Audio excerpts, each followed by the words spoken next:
एक रहस्यमय गहरी घाटी जिसके अंदर जाने वाला कभी भी लौटकर वापस नहीं आया, क्योंकि वहां बसती है एक रहस्यमय ताकत जो कि जिंदे को मुर्दा और मुर्दे को जिंदा बना देती है।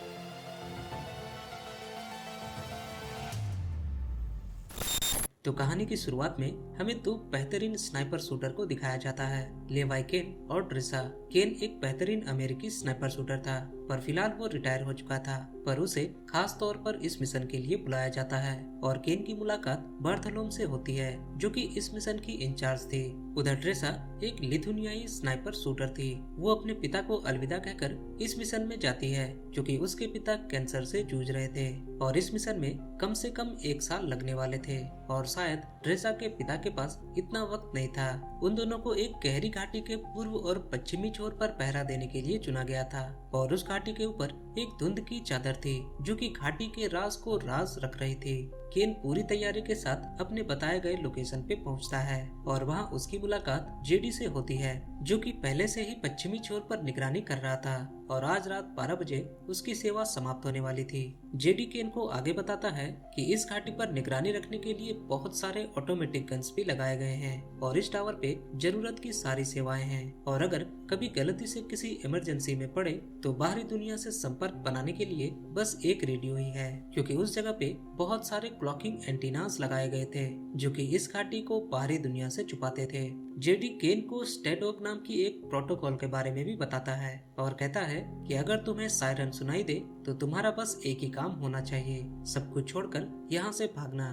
केन यहाँ बहुत ही कंफ्यूज था और वो जेडी से पूछता है कि क्या मेरा काम किसी को घाटी में जाने से रोकना है, जिस पे जेडी कहता है कि नहीं, तुम्हारा काम घाटी से बाहर आने वाले जीवों को रोकना है। वो आगे बताता है कि 1940 के आखिरी दशक में 2400 कामगारों को घाटी में भेजा गया था घाटी को साफ करने के लिए, लेकिन उस घाटी से कोई भी वापस नहीं लौटा और तब से लेकर आज तक हर साल दोनों छोर पे पहरा देने वाले शूटर्स बदलते रहते हैं और इस बार तुम्हारी पारी है।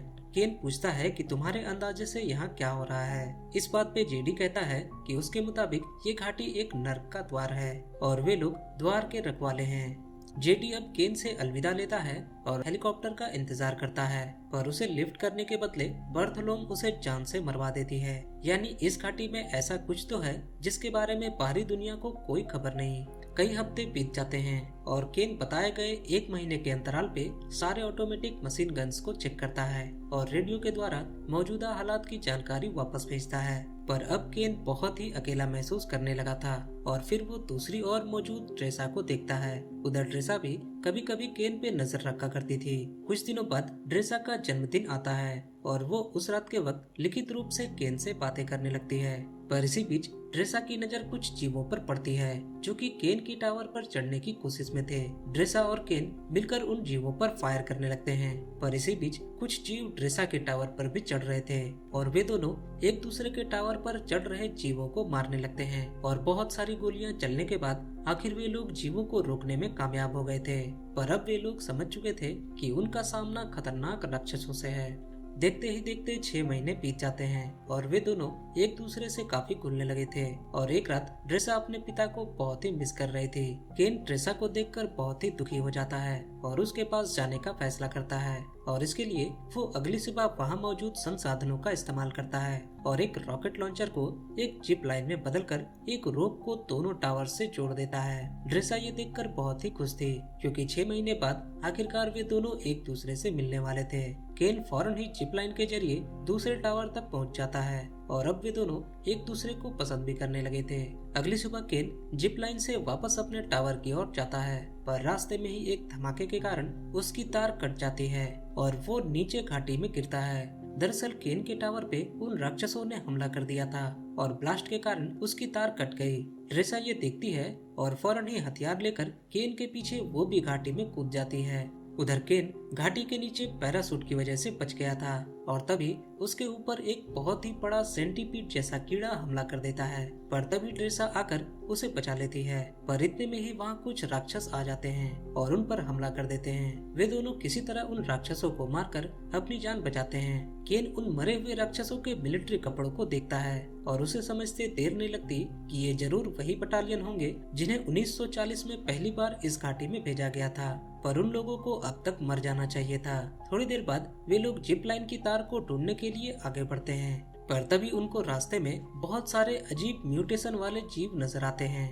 वे देखते हैं कि बहुत सारे पौधे और जीव जंतु एक दूसरे के साथ म्यूटेट होकर एक नए जीव का रूप ले चुके थे।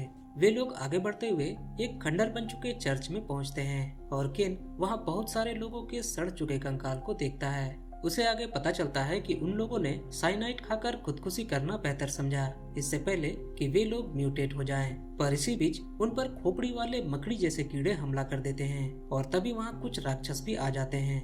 ड्रेसा फौरन ही ग्रेनेड की मदद से दीवार पर एक छेद बनाती है और वे लोग वहाँ से भागकर फिलहाल अपनी जान बचाते हैं। थोड़ी देर बाद वे लोग एक गुफा में बने लैब में पहुंचते हैं और वहाँ के हालात को देखकर बहुत ही शॉक हो जाते हैं। वे लोग सोच में पड़ जाते हैं कि आखिरकार यहाँ हुआ क्या था, और इतने में ही उन लोगों को वहाँ एक बैकअप जनरेटर मिलता है और साथ ही साथ केन को एक डॉक्यूमेंट्री टेप भी मिलती है और उस डॉक्यूमेंट्री टेप से उनको सच्चाई का पता चलता है कि इस जगह पर 1940 के दशक के दौरान दोनों देश मिलकर एक बायोकेमिकल वेपन्स बनाने में जुटे थे ताकि पल भर में ही जंग को जीता जा सके। पर तभी उस जगह पे एक बहुत ही भयानक भूकंप आता है और गलती से वो बायोकेमिकल रिलीज हो जाता है। इस बायोकेमिकल के संपर्क में आते ही इंसानी डीएनए जीव जंतुओं के डीएनए से घुलने लगे थे और 5 दिनों के अंदर ही सिम्टम्स नजर आने लगे। केन आगे वहाँ एक कंप्यूटर को भी देखता है जो कि 2000 के दशक का था और उसे पता चलता है कि डार्क लेक नाम की एक प्राइवेट कॉरपोरेशन है जो कि अभी भी इन जैविक म्यूटेशन पे रिसर्च कर रही है और उनके ड्रोन समय समय पर यहाँ आकर सैंपल्स को कलेक्ट करते थे। वे लोग इसका इस्तेमाल एक सुपर सोल्जर प्रोजेक्ट पे कर रहे थे और अब वे लोग समझ जाते हैं कि वे लोग यहाँ पर बस उनके इस राज को राज रखने के लिए मौजूद हैं। केन को आगे स्ट्रेट ऑफ प्रोटोकॉल के बारे में भी पता चलता है जो कि इस घाटी को उड़ाने के लिए लगाए गए एक सेल्फ डिस्ट्रक्टिव न्यूक्लियर बॉम्ब था। थोड़ी देर बाद ड्रेसा को एक म्यूटेटेड राक्षस उठाकर ले जाता है और केन को पता चलता है कि ये राक्षस सोचने समझने की शक्ति भी रखते हैं। ड्रेसा उस राक्षस से लड़ती है और केन समय रहते उस राक्षस को शूट करके मार डालता है। थोड़ी देर बाद वे लोग बाहर का रास्ता ढूंढते हुए एक मिसाइल के पास पहुंचते हैं और यही वो मिसाइल थी जिससे बायोकेमिकल रिलीज हो रहे थे। वे दोनों वहाँ बहुत सारे इंसानों को देखते हैं जो कि म्यूटेट हो गए थे और उनके बीच से गुजरते हुए वे जीव ड्रेसा पे हमला कर देते हैं। ड्रेसा किसी तरह खुद को बचाने के लिए ग्रेनेड से उन पे हमला कर देती है और वहाँ मौजूद पूरी जगह जलने लगती है। थोड़ी देर बाद उन लोगों को वहाँ एक पुरानी जीप मिलती है और वे लोग उसके सहारे इस घाटी से बाहर निकलने का फैसला करते हैं, पर वे राक्षस अभी भी उनके पीछे थे। वे लोग बहुत ही तेजी से जिप लाइन को जीप के इंजन से जोड़ते हैं और ऊपर की ओर चढ़ने लगते हैं, पर अभी भी कई राक्षस उनके पीछे थे और वे दोनों अपनी जान बचाने के लिए उन राक्षसों से लड़ने लगते हैं। केन एक प्लान के तहत जीप के ऑयल को उन राक्षसों पर बिखेर देता है और फ्लेयर स्टिक से आग लगा देता है और कुछ पसलियां तुड़वाने के बाद आखिरकार वे लोग सुरक्षित टावर पे पहुंच जाते हैं। वे लोग इस नर्क से भागकर एक दूसरे के साथ जिंदगी बिताना चाहते थे, पर इससे पहले उन लोगों को 5 दिनों तक क्वारंटाइन करना होगा ताकि इन्फेक्शन का पता लग सके। केन अपने टावर में दूसरे जिप लाइन के जरिए वापस आता है और झूठी रेगुलर चेक्स की खबर ऊपर पहुंचाता है, पर अब बार्थोलोम को लैब के सीसीटीवी फुटेज के कारण सब कुछ पता चल चुका था और बार्थोलोम उन लोगों को मारने का ऑर्डर दे देती है। थोड़ी देर बाद बार्थोलोम सोल्जर के साथ टावर पे पहुंचती है और बहुत सारे किलिंग ड्रोन्स को उन दोनों के पीछे लगा दिया जाता है। वे दोनों उन ड्रोन से बचते हुए एक सुरक्षित इलाके के पास पहुंचते हैं और एक प्लान के तहत वे दोनों घाटी के दोनों तरफ लगे टावर को उड़ा देते हैं जो कि इस घाटी को बाहरी दुनिया से छुपाए रखा था। बार्थोलोम देखती है कि उन लोगों ने घाटी को सबके सामने उजागर कर दिया था, पर उन दोनों ने इसके साथ साथ स्ट्रेट ऑफ प्रोटोकॉल को भी एक्टिवेट कर दिया था। बार्थोलोम अपनी जान बचाकर वहां से भागती है, पर अब बहुत ही देर हो चुकी थी और वो न्यूक्लियर बॉम्ब फटता है और बार्थोलोम उसी आग के चपेट में आकर मारी जाती है। इस बहुत ही बड़े धमाके के साथ केन भी जख्मी होकर नीचे एक झरने में गिर जाता है।